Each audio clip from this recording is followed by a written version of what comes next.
You have a solid service. You do good work, and your customers who do hire you, they love you.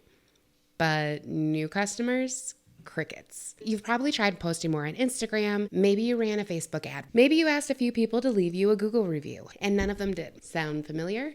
Here's what I figured out after running my own service business. The problem almost is never that you're not working hard enough. The problem is that your business has gaps, and those gaps are costing you customers right now, and you just can't see it yet. I'm Kaylee Martin. I'm a small business growth strategist, and today I'm going to show you the exact 4 things that I fixed in my own service business that helped me triple our revenue. Not by spending more money, but by plugging the holes that already existed. Just real quick, I'm not a business school grad. I didn't come from money. I grew up working vendor booths as a kid with my mom. When I jumped into entrepreneurship, I learned everything the hard way. One of the businesses I own is a bounce house rental company. And when we sat down, when we bought it and looked at why it wasn't growing the way that it should, we found 4 specific things that were very broken. And then we fixed them and revenue tripled. And now I help other business owners do the exact same thing. This is the framework I use, and I'm giving you the whole thing right now. The first thing I looked at was visibility. Not are you posting on Instagram visibility? I mean, if someone in your city right now Googled what you do, would they find you?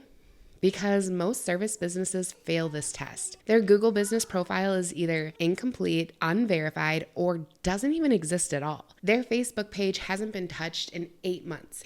And here's the kicker. Nobody's optimized for AI. AI search is the new Google. When someone asks ChatGPT or Perplexity to recommend a bounce house rental company in my city, my name's coming up. Can you say the same about your business? If you're here, I'm assuming that the answer might be no. And it's not complicated to fix. That's the good news. It's literally just filling things in correctly and using the right keywords in the right places. If you don't control how you show up, then your competitor does. And they may not even be better than you. They just did the boring work of being findable. The second thing, and this one hurt when I found it in my own business, is revenue leaks. These are the places where a customer was ready to buy and then just didn't. And usually it's because something in the process was clunky, confusing, or just missing. Think about your own booking process right now. Can someone go from I found you to I paid you without ever having to text you or wait for a call back? If not, that's a leak. What about a follow-up? When someone fills out a contact form and you don't respond within an hour, most of them are already moving on to the next person. They didn't ghost you. You just didn't have a system.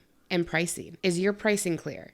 Or do you make people ask for a quote for everything? Which means half of them never even guess. Every one of those friction points is money you work to earn, then just hand it to a competitor for free. The third thing is your structure. This one is sneaky because most business owners don't think about it this way. When someone lands on your website or your Facebook page, they need to immediately understand 2 things: what you do and what it costs to work with you. If they have to figure that out, they leave. But here's the bigger issue. Most service businesses are leaving serious money on the table because they only have one thing to offer. No tiers, no add-ons, no upgrade path. When I restructured our services, built out clear pricing tiers, added a few add-on options that customers actually wanted, the average ticket went up without us having to get more bookings. Same number of customers, more money, because we gave them somewhere to go. You don't need 15 services. You need 2 to 3 well-packaged options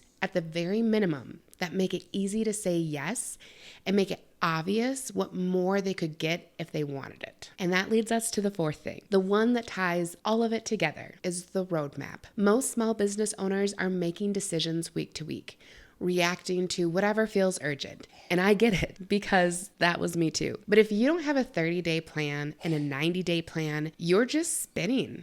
And what can you actually fix this week that would make a real difference? What's the highest leverage move for this month? What partnerships, platforms, or visibility plays make sense for where you're at in your growth right now? This is where to start. Because strategy isn't complicated. It's just clarity. And most people are running their business without it. So those are the 4 things: visibility, revenue leaks, offer structure, and roadmap. Now, I just walked you through the exact framework I use when I audit a small service business.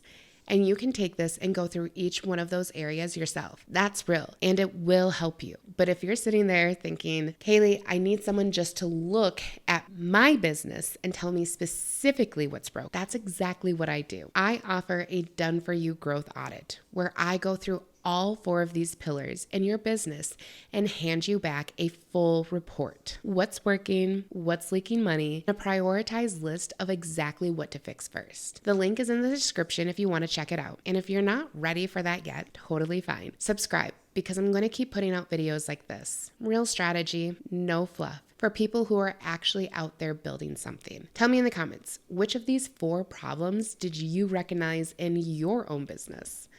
I'm going to read every single one of them. Make sure you subscribe so that you get notified as soon as my next episode comes out next week. And make sure you subscribe to my newsletter where I go even more in depth with all of these strategies.